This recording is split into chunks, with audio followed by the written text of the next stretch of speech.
Bagaimana menyelamatkan demokrasi Indonesia dari oligarki? Ini jawabannya bisa panjang sekali nih. Jadi saya duduknya yang benar dulu ya.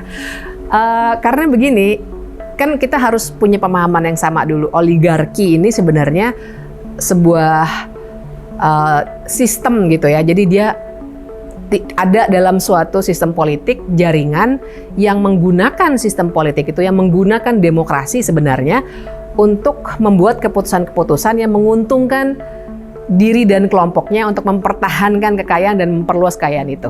Artinya kalau kita mau menyelamatkan Indonesia dari kelompok yang seperti ini, kita harus kikis betul.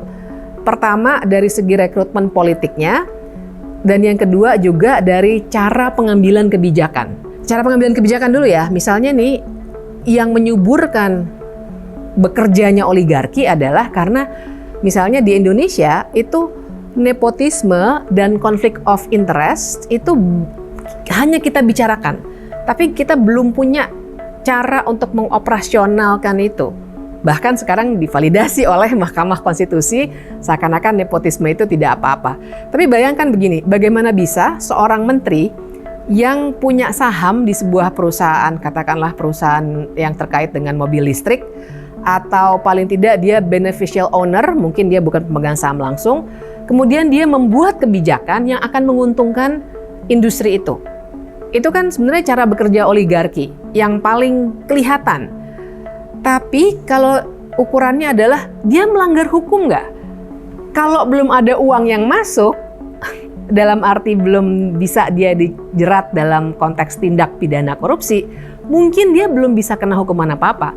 Tapi nyatanya pengambilan kebijakan semacam itulah yang membuat oligarki akan terus-menerus bekerja.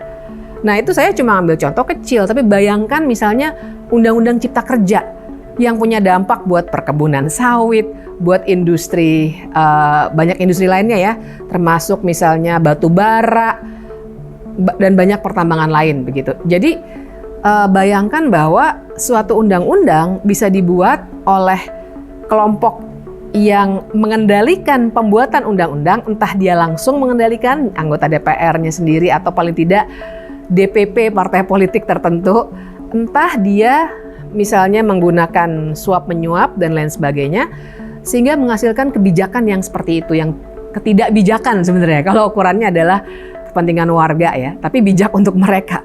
Nah itu masih sering terjadi, dan di dalam sistem kita ini konflik of interest dari pejabat publik itu tidak diatur dengan jelas, jadi tidak operasional gitu. Pasalnya sih ada, misalnya larangan nepotisme di Undang-Undang tentang Penyelenggaraan Negara yang Bersih dan Bebas KKN tahun 99. Tapi ya itu tadi, begitu misalnya kena dalam konteks kemarin perkara di Mahkamah Konstitusi yang jelas-jelas ada nepotismenya, ternyata Mahkamah Konstitusi tidak melihat itu sebagai sesuatu yang merusak demokrasi kita. Tapi kan itu sebenarnya nanti turunannya bisa banyak sekali. Terus yang kedua tadi saya bilang kan rekrutmen ya. Rekrutmen ini maksudnya adalah sistem pemilu kita. Sistem pemilu kita ini masih memungkinkan masuknya kita sering sebut bohir-bohir gitu ya, para penyandang dana kepada para calon, mau calon presiden kah, calon anggota legislatif lah, bupati, gubernur, itu juga dampaknya langsung tuh di daerah-daerah ya, banyak sekali izin-izin dan lain-lain yang dikeluarkan di level daerah. Itu sistem kita masih sangat memungkinkan karena dalam misalnya aturan main mengenai dana kampanye itu juga kita belum punya perangkat yang lebih jelas soal bagaimana mengaudit semua rekening misalnya gitu ya. Kan misalnya nih partai politik hanya memberikan satu rekening, satu aja.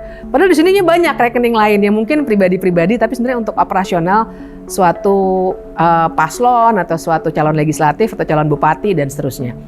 Dan satu itu mungkin baik-baik saja, tapi yang lain nih kita nggak punya.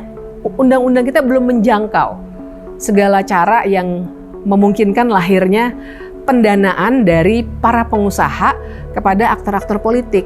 Dan kan there's no free lunch ya. Jadi begitu para aktor politik itu terpilih, ya mereka harus bayar kembali gitu kepada para bohirnya dengan cara membuatkan kebijakan untuk mereka-mereka yang sudah berjasa bagi keterpilihannya si aktor politik itu.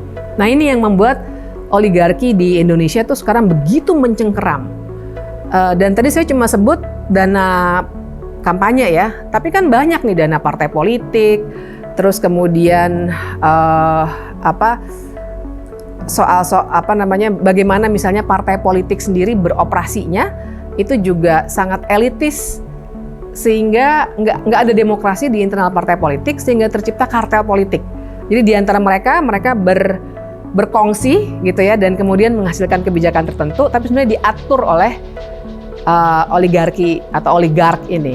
Akhirnya jadilah sebuah lingkaran setan yang memang kita harus potong dengan cara kita rombak total aktor-aktor politik, terutama partai politik ini, aturan mainnya, termasuk tidak hanya waktu pemilu, tapi juga bagaimana keputusan diambil oleh lembaga legislatif, eksekutif maupun yudikatif.